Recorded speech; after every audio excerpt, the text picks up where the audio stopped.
pode ir tirando a criançada da sala aí, porque agora a brincadeira é pra gente grande.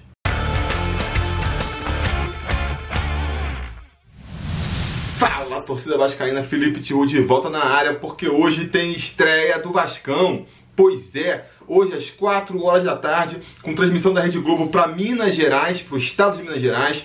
O resto do Brasil tem que assistir pelo pay-per-view. O Vasco recebe o Atlético Mineiro em São Januário pela primeira rodada do Campeonato Brasileiro de 2018. Um jogo muito importante para o Vasco aí, para ajudar até a torcida, né, a ajustar as expectativas para o Campeonato Brasileiro. Por quê? Eu fiz um vídeo ontem falando sobre as minhas expectativas sobre o Vasco no Brasileirão, né, como que eu encaro o Campeonato Brasileiro. Se você não assistiu, corre lá para assistir. Mas resumindo aqui alguns pontos que eu levantei nesse vídeo de ontem, eu acho que se o Campeonato Brasileiro é um campeonato difícil da gente prever como o Vasco vai se sair, porque é um campeonato muito longo, é um campeonato que é atravessado por uma janela de negociações aí no meio do ano, né?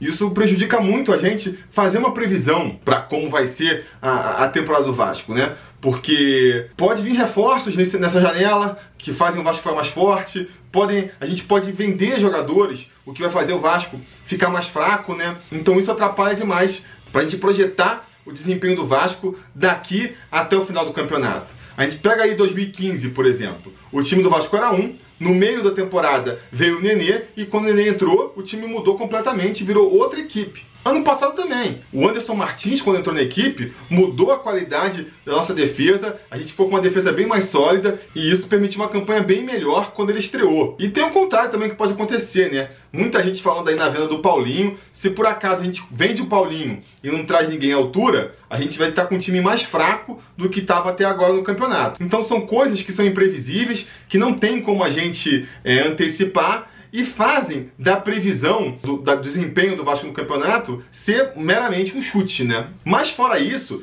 tem um segundo elemento também que é importante, que é esse fato do Campeonato Brasileiro ser por pontos corridos. Então, cada rodada é fundamental, né? A gente está construindo uma estrada aí, em que cada rodada a gente põe um tijolinho nessa estrada. E se não botar tijolinho desde o começo, quando chegar lá no final, por melhor que esteja o time, pode faltar tijolo. Foi o que aconteceu, para ficar nos exemplos que eu já levantei aqui, em 2015. A gente trouxe o Nenê, o time começou a voar na reta final do Campeonato Brasileiro, fez uma campanha ali impressionante e não adiantou nada. Por quê? Porque nas primeiras rodadas do Campeonato Brasileiro, a gente foi muito mal, quase não acumulou ponto. Ano passado, por exemplo, o Anderson Martins talvez nem tenha mudado tanto a equipe assim, né? A equipe não chegou a dar um salto de qualidade tão grande que nem foi com o Nenê em 2015. Mas como a equipe já vinha acumulando pontos, não vinha com uma campanha tão ruim, a campanha do Vasco era irregular, mas não era ruim. Só a chegada do Anderson Martins já foi suficiente. Deu uma estabilizada na defesa ali, deu uma estabilizada no time, que foi o suficiente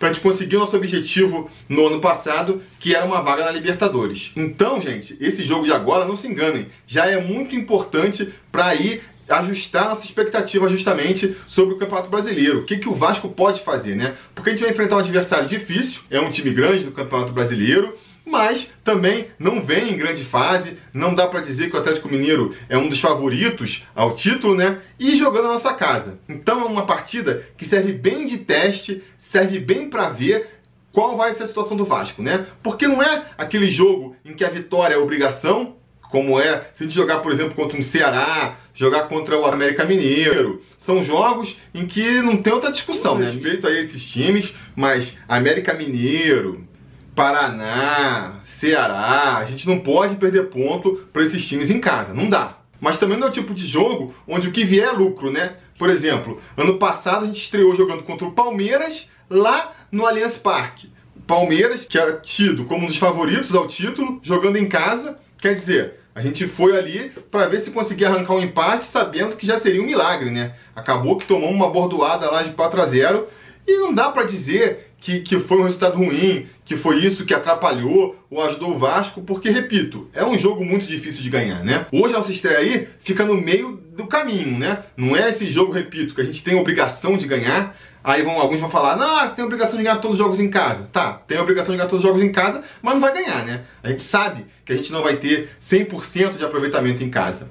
Então, não é nesses jogos que a gente tem a obrigação de ganhar, pelo esse meu raciocínio aqui, nem é desses jogos em que a gente, o que vier é lucro. Agora, se a gente quer, que nem eu falei no vídeo de ontem, que o Vasco dispute uma vaga na Libertadores, se esse vai ser o objetivo da equipe no campeonato, então é importante sim ganhar do Atlético Mineiro em casa. Até porque o Atlético pode muito bem ser um dos concorrentes a essas vagas para a Libertadores no campeonato, né? Não é um time que eu considero favorito para brigar pelo título, mas é um time que eu considero que vai brigar lá em cima na tabela sim, e que, portanto, é concorrente nosso nessa briga por uma vaga na Libertadores. Isso faz fundamental uma vitória hoje, né? Dá essa confiança para a equipe também. É sempre bom começar com o pé direito. Então, se a gente quer, e se vai ser, se a briga do Vasco esse ano vai ser por uma vaga na Libertadores de novo, que eu considero muito importante, que eu falei no vídeo de ontem, é fundamental uma vitória hoje. Se a gente empatar hoje, ou pior ainda, perder, né, já é para começar a se perguntar se a nossa briga esse ano não vai ser novamente só para não cair mesmo. Espero que não, espero que não. Espero que a gente vença hoje e possamos seguir confiantes de que pelo menos essa vaguinha na Libertadores a gente vai conseguir de novo. Para isso, para essa briga aí, temos alguns desfalques para hoje. Temos alguns desfalques.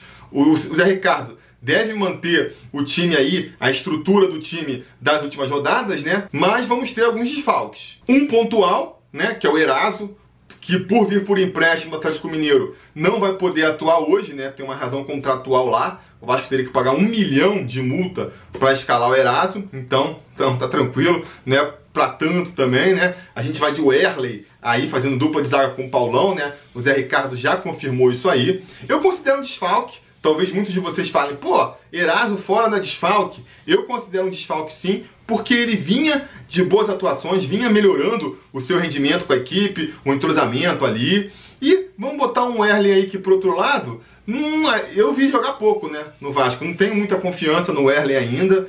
Vem, repito, sem a entrosamento com o Paulão e com o resto da defesa ali. Então eu encaro como um desfalque. Preferiria se a gente viesse com o Eraso na zaga ali. Não é uma coisa que me faz descabelar, perder o sono, não contar com o Eraso, mas eu considero um desfalque sim. Desfalque de descabelar é o Paulinho lá na frente, né? Mas que também vai ficar tanto tempo fora, a gente nem sabe se ele volta para a equipe, né? Que não vou nem mais considerar daqui pra frente como um desfalque. Quando ele voltar, se ele voltar, vai passar a ser considerado um reforço, isso sim. E tem a dúvida que fica, é quem vai jogar no lugar do Paulinho, né? O substituto natural seria o Rildo, que conseguiu um efeito suspensivo na justiça e, portanto, poderia atuar por ali, mas tem como problema maior a contusão no ombro. Ele tá voltando ainda, chegou a treinar, a fazer gols, mas não se sabe se ele está 100% recuperado ainda, né? No treino, a galera às vezes sabe que ele está machucado, maneira, no jogo é diferente, então ele vai ser avaliado ainda aí,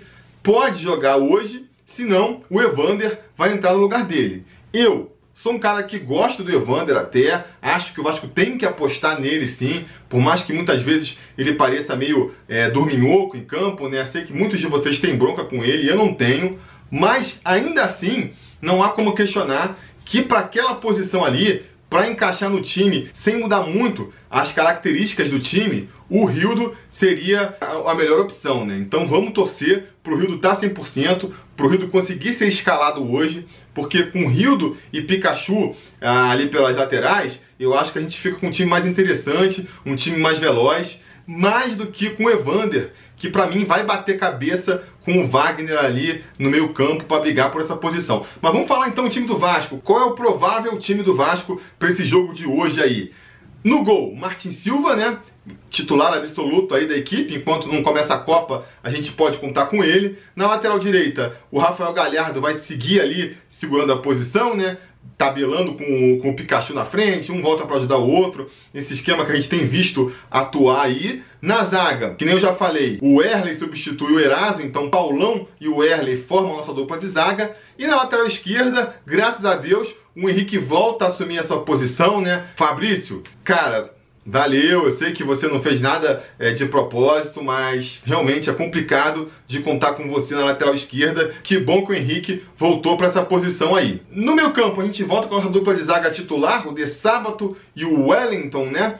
O Wellington, muita gente sentiu falta do Wellington na final do Campeonato Carioca. Eu confesso que não fiquei com saudade dele não, mas enfim, é uma posição realmente onde ele nada de braçada ali, falta sombra para ele, né? Porque os substitutos naturais dele seriam o Andrei e o Bruno Consendei, que são garotos muito novos, pouca experiência, e em quem o Zé Ricardo já mostrou que não confia. Então o Wellington joga muito tranquilo nesse meio campo aí, né? A titularidade dele tá muito tranquila. Talvez seja por isso que ele tenha jogado tão displicentemente os últimos jogos aí, né? Sabe que é muito difícil dele perder essa titularidade. Vamos ver se com o Bruno Silva chegando aí, ele pelo menos faz uma sombra, né? Pelo menos dá uma ameaça pro Wellington. Não sei se vai entrar no jogo hoje, não sei qual é a expectativa do Zé Ricardo de aproveitar o Bruno Silva. E eu já falei aqui outras vezes, né? Não tenho muitas expectativas também sobre o Bruno Silva. Não é um jogador no qual eu deposito muitas esperanças de que vai mudar, de que vai mesmo vir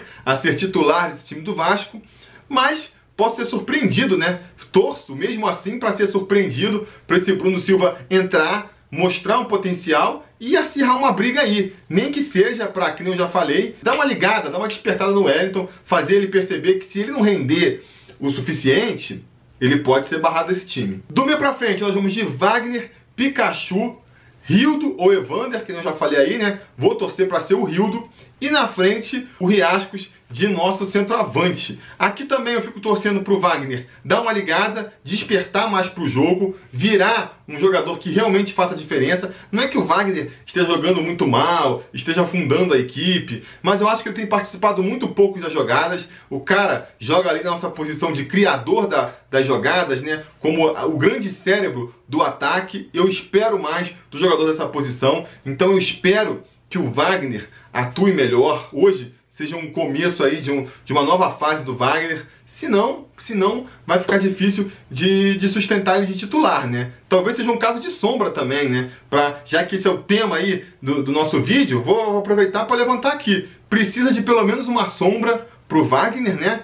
Tomara que o Lucas seja essa sombra, e precisa de uma sombra também lá na frente. Aí não sei se é caso de sombra, porque realmente não dá para falar de acomodação nem do Riascos, nem do André Gios, né? Os dois estão brigando pela vaga aí, e são dois jogadores que são muito voluntariosos, não dá para reclamar desse aspecto deles, mas é uma posição fraca do Vasco, né? Dá uma pena de ver o Pikachu caindo pelo lado direito, o Rildo caindo pelo lado esquerdo, quer dizer, muitas possibilidades de bolas sendo alçadas na área, e quando a bola chega lá no meio, quem tá para fazer o gol? Riascos ou André Gios, dois jogadores que finalizam muito mal, na minha opinião. Talvez por isso até tenha surgido o boato na semana aí de que o Fabuloso poderia ser reintegrado à equipe do Vasco, porque a rescisão dele não apareceu no bid ainda. Não deve acontecer, já desmentiram isso aí. Vai ser rescindido o contrato com o Luiz Fabiano mesmo. Tá machucado, gente, não tem condição, tá com o joelho todo zoado. Ia ser muito difícil de acontecer. Durante a semana também rolou o papo do Natan lá, aquele centroavante que veio do Nova Iguaçu para fazer o Vasco B, né, o expressinho do Vasco, que excursionou por jogos pela Indonésia aí. Ele está num período de testes do elenco principal para ver se pode ser aproveitado. Muita gente depositando esperança nisso também. Eu acho que, na verdade, essas duas situações, uma, o Luiz Fabiano, que a gente já viu no passado, que, cara, foi um cracaço no passado, mas o físico já cobra o seu preço para ele. Não tem condições de entrar em campo. Ah, tá recuperado do joelho. Mas por quanto tempo, né? Quantas partidas ele consegue jogar até se quebrar de novo? Ninguém pode saber. A torcida confiar na volta dele. Ou então na entrada desse Natan aí, Natan, não sei como é que se fala, que veio pro time B do Vasco para jogar amistoso lá na Indonésia. Ah, mas ele fez 14 gols em 15 jogos. Tá, mas em que jogos? Contra que adversário, sabe? Eu acho que se ele realmente tivesse algum talento, se desse realmente para confiar nele, quando ele viesse, ele não ia pro time B do Vasco, ele já ia logo pro time A. Já estava treinando com o Vasco no elenco principal desde o começo da temporada. Então, acho que na verdade, são notícias em que o torcedor vascaíno se agarrar a essas notícias para tentar ter um pouco de esperança no campeonato, demonstram o quanto nós estamos fracos de centroavante, né? O quanto é uma carência dessa equipe atual, um centroavante, alguém que saiba empurrar a bola para dentro do gol. Um cara que, A bola chega na área, pum, de cabeça põe pra gol, ou então sabe se jogar pra chutar. Poderia ser o Thales, também falando do Thales, né? É um jogador que eu já falei outras vezes aqui, se jogasse bola, se tivesse empenhado em ser jogador de futebol, com certeza poderia ser o nosso 9, mas parece que não é, né? Espero que lá no Japão ele ponha a cabeça no lugar, que se ele jogar bola, ele tem muito espaço nesse time do Vasco aí e no cenário do futebol brasileiro em geral. Enfim, isso é o que temos pra hoje aí. Apesar de tudo, eu confio na vitória do Vasco, acho que a gente tem que vencer essa partida hoje para conseguir começar bem o campeonato, né? E brigar por essa vaga na Libertadores aí, que é a grande esperança minha e acredito de grande parte da torcida. É o planejamento do Pelaipe também. Ele falou em entrevista recente que o objetivo do Vasco para o Campeonato Brasileiro é conseguir essa vaga na Libertadores. Vamos torcer para hoje a gente dar o primeiro passo nessa direção. Eu vou apostar numa vitória por 2-1, tá? Gols do Pikachu e do Wellington. Vamos botar Pikachu e Wellington fazendo os gols do Vasco. Pode botar o Ricardo Oliveira fazendo o gol do Atlético Mineiro aí. Acho que vai ser 2-1, o que vai ajudar muito nessa caminhada para a Libertadores. Não esqueçam de dizer aí nos comentários qual a expectativa de vocês para o jogo de hoje. Quanto vocês acham que vai ser o placar? Falem aí sobre a escalação do time, a conversa continua por lá. E não se esqueçam de voltar mais tarde, porque se tudo der certo e nada der errado, vai ter vídeo aqui no canal para comentar aí o resultado da partida. Beleza? Tá combinado? Então tá combinado. A gente vai se falando.